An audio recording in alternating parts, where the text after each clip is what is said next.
Soft landing होकर रहेगी, तो आप इस पर विश्वास करेंगे? मुमकिन है कि आप में से बहुत से लोगों को भारतीय वैज्ञानिकों की शक्ति पर पूरा भरोसा हो। कुछ लोग ऐसे भी होंगे जो चंद्रयान 2 का तर्क देकर संशय भी जताएंगे। लेकिन इसरो ने अपनी पिछली गलतियों से सबक लेते हुए इस बार चंद्रयान 3 की सॉफ्ट लैंडिंग का फुल प्रूफ प्लान तैयार किया है। कोई बहुत बड़ी अड़चन अगर नहीं आई तो मिशन चंद्रयान 3 सफल होकर रहेगा। आज का दिन चंद्रयान 3 के लिए एक महत्वपूर्ण दिन था। आज दोपहर 1:15 बजे लैंडर मॉड्यूल से प्रोपल्शन मॉड्यूल अलग हो गया है। ये दोनों फिलहाल एलिप्टिकल ऑर्बिट में चक्कर लगाएंगे, जिसमें लैंडर मॉड्यूल को चंद्रमा पर उतारने की प्रक्रिया कल से शुरू की जाएगी। वैज्ञानिक इसे डी ऑर्बिटिंग कहते हैं। लैंडर मॉड्यूल से अलग होने के बाद प्रोपल्शन मॉड्यूल चंद्रमा के चक्कर लगाता रहेगा और इस दौरान वो पृथ्वी से आने वाले रेडिएशन की जानकारी इकट्ठा करेगा। इसरो ने ट्वीट करके लैंडर मॉड्यूल और प्रोपल्शन मॉड्यूल के अलग होने की जानकारी दी है। इसके साथ ही एक तस्वीर भी डाली है। वो तस्वीर हम आपको दिखाना चाहते हैं। इस तस्वीर में lander module and propulsion module अलग अलग नजर आ रहे हैं। आप देख रहे होंगे कि इनकी चंद्रमा के सतह से निकटतम दूरी 153 किलोमीटर और अधिकतम दूरी 163 किलोमीटर दिखाई जा रही है। यहां से लैंडर मॉड्यूल यानी विक्रम लैंडर की डी ऑर्बिटिंग होगी और उसे इलिप्टिकल ऑर्बिट में लाकर लैंडिंग की प्रक्रिया शुरू कर दी जाएगी। आप सोच रहे होंगे कि चंद्रयान 3 के सफल होने की गारंटी क्या है? तो यकीन मानिए, इसरो ने इस बार सॉफ्ट लैंडिंग की एक ऐसी योजना तैयार की है कि चाहे विक्रम लैंडर में पिछली बार जैसी समस्याएं आने लगे तब भी वो लैंड कर जाएगा। आज हम आपको चंद्रयान 2 और चंद्रयान 3 का एक ऐसा तुलनात्मक विश्लेषण दिखलाएंगे जिससे आप समझ जाएंगे चंद्रयान 3 सफल कैसे होकर रहेगा। आज चंद्रयान 3 जिस स्टेज पर है, चंद्रयान 2 ने भी उस स्टेज को कामयाबी के साथ पार किया था, लेकिन वो उस अभियान की सबसे अहम चुनौती यानी सॉफ्ट लैंडिंग में चूक गया था। आपको याद होगा कि चंद्रयान 2 के समय लूनर ऑर्बिट में लैंडर मॉड्यूल और ऑर्बिटर अलग अलग किए गए थे। इसी तरह चंद्रयान 3 में भी लैंडर मॉड्यूल और प्रोपल्शन मॉड्यूल को अलग अलग किया गया है। चंद्रयान 2 में गए ऑर्बिटर का काम था विक्रम लैंडर से भेजे जा रहे डेटा को पृथ्वी तक भेजना। ठीक वैसे ही चंद्रयान 3 का प्रोपल्शन मॉड्यूल का काम होगा पृथ्वी से आ रहे रेडिएशंस की जांच करना। चंद्रयान 2 जब चंद्रमा की सतह से 30 किलोमीटर ऊपर था तो तय योजना के मुताबिक उसने सॉफ्ट लैंडिंग की प्रक्रिया शुरू कर दी थी। ठीक वैसे ही प्रक्रिया चंद्रयान 3 के साथ भी होगी। मतलब यह है कि अभी तक चंद्रयान 3 सफल रहा है, लेकिन हम सब जानते हैं कि चंद्रयान 2 चंद्रमा की सतह पर लैंड नहीं कर पाया था। इसरो ने तब मिशन चंद्रयान 2 को 95% तक कामयाब बताया था। इसीलिए इसरो ने मिशन चंद्रयान 3 का प्लान भी चंद्रयान 2 की तरह ही रखा है। लेकिन चंद्रयान 2 की सॉफ्ट लैंडिंग के अंतिम चरणों में कुछ खराबियां आ गई थी, जिसकी वजह से चंद्रयान 2 के लैंडर विक्रम ने हार्ड लैंडिंग की थी।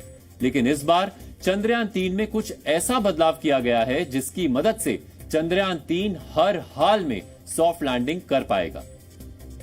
इसरो ने चंद्रयान 2 को सक्सेस बेस्ड डिजाइन पर तैयार किया था। सक्सेस बेस्ड डिजाइन का मतलब यह है कि चंद्रयान 2 अपना मिशन तभी पूरा करता जब वो चंद्रमा पर सॉफ्ट लैंडिंग करने में कामयाब होता। लेकिन इस बार इसरो ने चंद्रयान 3 को फेलियर बेस्ड डिजाइन पर तैयार किया है। यानी अगर लैंडिंग के समय कुछ गड़बड़ी होती है तो भी चंद्रयान 3 का मिशन चलता रहेगा, यानी वो काम करता रहेगा। चंद्रयान 2 के समय चंद्रमा पर उतरना भारत का सॉफ्ट लैंडिंग का पहला प्रयास था। आपको बता दें कि दुनिया के केवल 3 ही देश हैं जो चंद्रमा पर सॉफ्ट लैंडिंग कर पाए हैं। इसमें अमेरिका, रूस और चीन का नाम है। वर्ष 2019 में इसरो के पास किसी भी ग्रह पर सॉफ्ट लैंडिंग का कोई अनुभव नहीं था। इसरो ने चंद्रयान 2 की लैंडिंग साइट के लिए 500 वर्ग मीटर का क्षेत्र चुना था।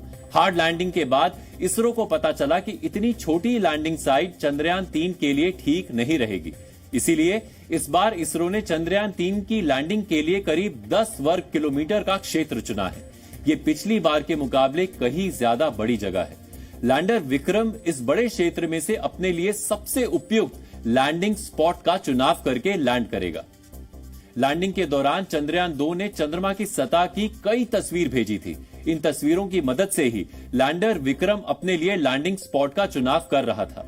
इसरो चंद्रयान 3 की लैंडिंग के लिए चंद्रयान 2 से मिले डेटा और तस्वीरों की मदद भी लेगा। दरअसल इसरो ने चंद्रयान 2 के लिए जिस लैंडिंग साइट का चुनाव किया था, उसी लैंडिंग साइट का डेटा और तस्वीरें इसरो के पास पहले से ही मौजूद थी। चंद्रयान 3 की लैंडिंग साइट भी उसी जगह के पास रखी गई है जहां चंद्रयान 2 ने हार्ड लैंडिंग की थी। यानी इस क्षेत्र से जुड़ी कई अहम जानकारियां इसरो के पास पहले से ही मौजूद हैं।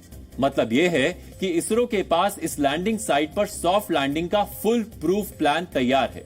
चंद्रयान 3 के लैंडर मॉड्यूल में भी कई तरह के बदलाव किए गए जो चंद्रयान 2 के मुकाबले बेहतर है। जैसे सॉफ्ट लैंडिंग करवाने के लिए चंद्रयान 2 में 5 थ्रस्टर्स लगे थे।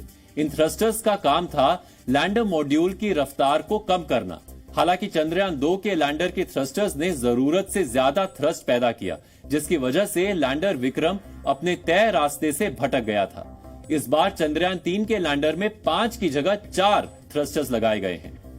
चंद्रयान 2 की हार्ड लैंडिंग की एक वजह यह भी थी कि वो तय रफ्तार में नहीं था। इसके अलावा उसका धरती से संपर्क भी टूट गया था। रफ्तार को नियंत्रित करने के लिए इस बार लैंडर में 4 थ्रस्टर्स लगाए गए हैं, लेकिन यह भी सुनिश्चित किया गया है कि अगर कोई गड़बड़ी हुई तो भी लैंडिंग ठीक हो जाएगी। इसके लिए चंद्रयान के लैंडिंग लेग्स यानी लैंडर विक्रम के चारों पैरों की मजबूती बढ़ाई गई है। विक्रम लैंडर के चारों पैरों को पहले के मुकाबले मजबूत बनाया गया है ताकि वो ज्यादा रफ्तार में लैंड भी कर सके। तकनीकी रूप से सॉफ्ट लैंडिंग के दौरान 2 मीटर प्रति सेकंड की रफ्तार को सेफ माना जाता है। चंद्रयान 2 को इसी रफ्तार के हिसाब से लैंड करने के लिए बनाया गया था, लेकिन चंद्रयान 2 के समय रफ्तार इससे ज्यादा थी, जिसकी वजह से ठीक ढंग से लैंडिंग नहीं हो पाई थी। लेकिन इसरो ने इस बार चंद्रयान 3 को 3 मीटर प्रति सेकंड की रफ्तार से भी लैंड करने के लिए तैयार किया है। हालांकि कोशिश 2 मीटर प्रति सेकंड की रफ्तार से ही लैंड करवाने की होगी, लेकिन किसी कारणवश अगर लैंडर की रफ्तार 3 मीटर प्रति सेकंड भी रही तो भी वो ठीक ढंग से लैंड कर सकेगा। इस बार चंद्रयान 3 में सबसे बड़ा बदलाव उसके ऑपरेटिंग सिस्टम में किया गया है। उसको पहले की तुलना में काफी अपग्रेड किया गया है।